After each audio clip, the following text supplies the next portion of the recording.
માયાવાદમાં બ્રહ્મ સત્ય જગત મિથ્યા છે. મહાપ્રભુજીના મતમાં બ્રહ્મ સત્ય જગત સત્યમ છે. મહાપ્રભુજી જગતને પણ સત્ય માને છે. મહાપ્રભુજી જગત અને સંસારને જુદા કરીને બતાવે છે. માયાવાદમાં જગતને મિથ્યા માનવામાં આવ્યું કે આ જે જગત દેખાય છે એ બધું જ મિથ્યા છે. અને જો બધું જ મિથ્યા હોય તો આપણી માળા પણ મિથ્યા, આપણું સ્વરૂપ પણ મિથ્યા, આપણા પાઠ પણ મિથ્યા, તો બધું જ મિથ્યા થઈ જાય. કારણ કે જગત નાશવંત છે તે મિથ્યા. મહાપ્રભુજી સમજાવે છે કાર્ય કારણ અભેદાત બ્રહ્મસૂત્ર છે.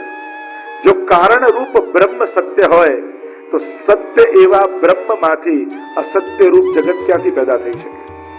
કારણ કે સત્યમાંથી સત્ય જ પેદા થાય, અસત્ય ન પ્રગટી શકે. તો જો બ્રહ્મને સત્ય માનો છો તો જગતને મિથ્યા કેમ કહી શકો? તો કે જગતને મિથ્યા એટલા માટે કહીએ છે કે પહેલા નહોતું, આજે છે ને કાલે નહીં પણ રહે. એ નાશવંત છે એટલે મિથ્યા કહીએ છીએ. મહાપ્રભુજી કહે જગતનું સર્જન નથી, વિસર્જન નથી, પણ બ્રહ્મ પોતે જગત રૂપે આવિર્ભૂત થાય છે અને બ્રહ્મ પોતાનામાં જગતનું તિરોધાન કરી દે છે. देखो हमारे यहाँ सर्जन विसर्जन नहीं है, किंतु महाप्रभु जी ने आविर्भाव और तिरोभाव का मत दिया है, विचारधारा दी है. ओम पूर्णमदः पूर्णमिदं पूर्णात् पूर्णमुदच्यते पूर्णस्य पूर्णमादाय पूर्णमेवावशिष्यते. ईशोपनिषद का मंगलाचरण है. पूर्ण ब्रह्म में से पूर्ण जगत पैदा होता है, तो ब्रह्म में कोई कमी नहीं आ जाती, वो पूर्ण ही रहता है. और ब्रह्म पूर्ण है, जगत पूर्ण है. पूर्ण जगत जब पूर्ण ब्रह्म में मिल जाता है तब भगवान में कुछ बढ़ नहीं जाता, वो पूर्ण ही रहते. અહીંયા આવિર્ભાવ અને તિરોભાવ વેદાંતના શબ્દોમાં કહું તો જેમ કાચબો હોય ને, એને જ્યારે કાર્ય કરવું હોય ત્યારે પોતાની ઇન્દ્રિયોને બહાર કાઢી લે, અને જ્યારે કાર્ય સમાપ્ત થઈ જાય ત્યારે ઇન્દ્રિયોને પાછી સમેટી લે. તો એ અંગોને પ્રગટ કરતો નથી, એ સર્જન કે નાશ કરતો નથી, કેવલ પ્રગટ કરે છે ને, સમેટી લે છે. એમ જ બ્રહ્મને જ્યારે લીલા કરવી હોય ત્યારે પોતે બ્રહ્મ જગત રૂપે આવિર્ભૂત થાય છે, અને જ્યારે લીલા સમેટવી હોય ત્યારે બ્રહ્મ જગતને પોતાનામાં તિરોધાન કરી દે છે. અને એટલા માટે મહાપ્રભુજી જગતને પણ સત્ય કહે છે, કારણ કે બે પ્રકારના પરિણામવાદ છે. એક વિકૃત પરિણામવાદ, બીજો અવિકૃત પરિણામવાદ.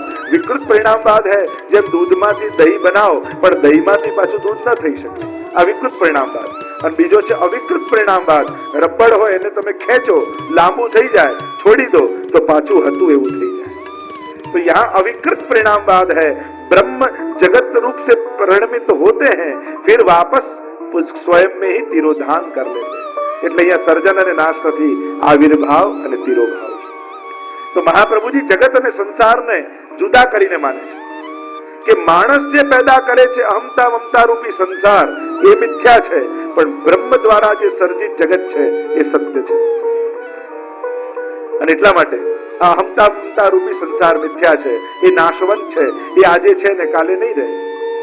માણસ ત્રણ વસ્તુ ઉપર પોતે ગૌરવ કરતો હોય, પણ આ ત્રણેયમાંથી કશાનો ભરોસો નથી. આ સંસારનો ભરોસો જ નથી. સ્વાસ્થ્ય ઉપર, સંપત્તિ ઉપર અને સંબંધી ઉપર, આ ત્રણના ભરોસે માણસ જીવતો હોય છે. શું તમને ખાતરી કરી આ ખરી કે આજે જેવું તમારું શરીર છે એવું કાયમ રહેવાનું છે? એવી કોઈને ગેરંટી કરી નહીં ને. આજે જેટલી સંપત્તિ છે એવી કાયમ રહેશે એવી ગેરંટી કરી નહીં ને. આજે જેટલા સંબંધીઓ છે કાયમ એમની જોડે આવો જ પ્રેમ રહેવાનો એવી ખાતરી કરી? તો જે ત્રણના ભરોસે તમે જીવો છો એ ત્રણ પર જ તમને ભરોસો નથી, તો પછી સંબંધ આગળ ચાલશે કેમ? तो ये संसार तो मिथ्या ही है. हमने पैदा किया और हम ही छोड़ देते हैं और हम छोड़कर चले जाते हैं. देह છે ત્યાં સુધી આ બધું છે. અને એટલા માટે જગત અને સંસારનો ભેદ મહાપ્રભુજી સમજાવે છે. રૂપ નામ વિભેદેન જગત ક્રીડતી યોજતઃ. આ જે કાંઈ પણ દેખાય છે એ બધું ભગવાન દ્વારા સર્જિત છે. રૂપ નામના ભેદથી ભગવાન જ પોતે ક્રીડા કરી રહ્યા છે. જેમ સોનું હોય એની વીંટી બનાવો, તોડાવીને પાછા કુંડળ બનાવો, તોડાવીને પાછા બંગડી બનાવો, આકાર બદલાય પણ સોનું તો એનું એ જ રહે છે. એમ જ એ જ બ્રહ્મ સર્વત્ર એક સમાન રૂપે વ્યાપ્ત છે, ખાલી રૂપ નામના ભેદથી એ ક્રીડા કરી રહ્યો છે. આ બ્રહ્મવાદ છે, શુદ્ધ અદ્વૈત બ્રહ્મવાદ. મહાપ્રભુજી કહે ભગવાન માયાથી લિપ્ત નથી, માયા તો ભગવાનની દાસી છે. વલ્લભાખ્યાતના ગોપાલદાસજી કહે છે ને, ભક્તિ સુંદરી ને માયા દાસી બે મુહૂર્ત પ્રગટાવી, તેમાં પહેલી નખશિક સુભગા તે હરીને મન ભાવી. જેમ કોઈ માછીમાર જાળ પકડવા, જે માછલી પકડવા જાળ નાખે ને, તો જેટલી માછલીઓ ભાગે દૂર દૂર એ બધી જાળમાં ફસાઈ જાય, પણ હોશિયાર માછલીઓ હોય ને દૂર ના ભાગે, એ માછીમારના પગ પાસે આવી જાય, અને જેટલી પગ પાસે આવી જાય એ બધી જાળમાં ફસાતી બચી જાય, અને જે માછીમારથી દૂર ભાગી હોય એ બધી જાળમાં ફસાઈ જાય. એમ પ્રભુએ પણ માયા રૂપી જાળ નાખી, જે પ્રભુથી દૂર ભાગ્યા એ બધા ફસાઈ ગયા, અને જે ચરણ પકડી રાખ્યા એ બધા માયાથી તરી ગયા. मामेव ये प्रपद्यन्ते माया में ताम तरंती थे, जो मेरे हुए वो माया से तर गए.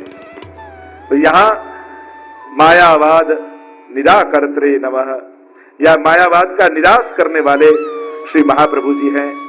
आपने मायावाद का खंडन किया और शुद्धाद्वैत ब्रह्मवाद की स्थापना की है कि हमारे प्रभु वो तो नाथ हैं, माया तो उनकी दासी है, और प्रभु जो आज्ञा करते हैं दासी वहीं जाती है, वो भक्तों को नहीं सताती.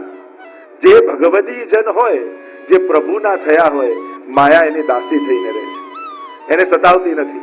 જ્યાં भक्ति होय, क्योंकि मोहे न नारी नारी के रूपा, तुलसीदास जी मानस में कहते हैं कि नारी नारी के रूप में मोहित नहीं होती, तो जिसके अंदर भक्ति है माया उसको मोहित नहीं कर सकती. પણ જ્ઞાની કેવો, એને માયા મોહિત કરી દે.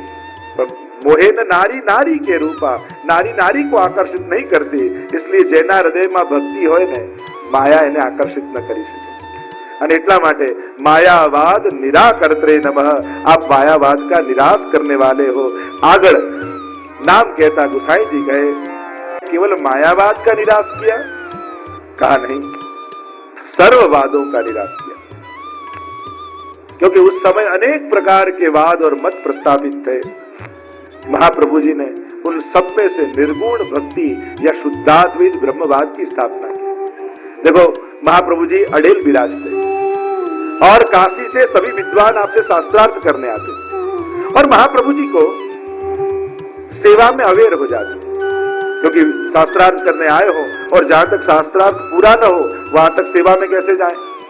इसलिए महाप्रभु जी ने एक युक्ति की, पत्रावलंबन नाम का एक ग्रंथ लिखा महाप्रभु जी, और काशी विश्वनाथ का जहां मंदिर था वहां उस ग्रंथ को लगा दिया लिखकर, और सबसे कहा कि जिसको शास्त्रार्थ करना हो वो पहले जाकर पत्रावलंबन ग्रंथ को पढ़ ले, और फिर कोई संशय रहे तो मुझसे शास्त्रार्थ करने आए. और बड़े बड़े विद्वान वह पत्र को बांचते और वही निरुत्तर हो जाते, तो महाप्रभु जी के पास कोई जाता ही नहीं तो शास्त्रार्थ में इतनी अवेर हो जाती. जो अपने ત્યાં પેલું ધોળ આવે છે ને, કંઠેશ્રી, કંઠાશ્રી જૂના વૈષ્ણવ ગાતા, શ્રી મહાપ્રભુજી બિરાજે ગૃહસ્થાશ્રમ ભોગવવા ને કાજે. અડેલમાં મહાપ્રભુજી બિરાજ્યા અને શાસ્ત્રાર્થ ચાલી રહ્યો છે, અને શાસ્ત્રાર્થ એટલો લાંબો ચાલ્યો કે અહીંયા નવનીત પ્રિયાજીને ઉત્થાપનનો સમય થઈ ગયો, અને વાર થતી ગઈ ઉત્થાપન કરાવે કોણ? એટલે નવનીત પ્રિયાજી ગયા ઇલમ્મા ગારુજી પાસે અને કહેવા લાગ્યા કે આપ ઉત્થાપન મારા કરાવો. ઇલમ્મા ગારુજી કહે, અરે મને બ્રહ્મ સંબંધ નથી, અને જો હું કરાવીશ તો મહાપ્રભુજી મારા પર બીજા બરસશે, ખીજાશે. નવનીત પ્રિયાજી કે બ્રહ્મ સંબંધ નથી તો લાવો હું આપને બ્રહ્મ સંબંધ કરાવું.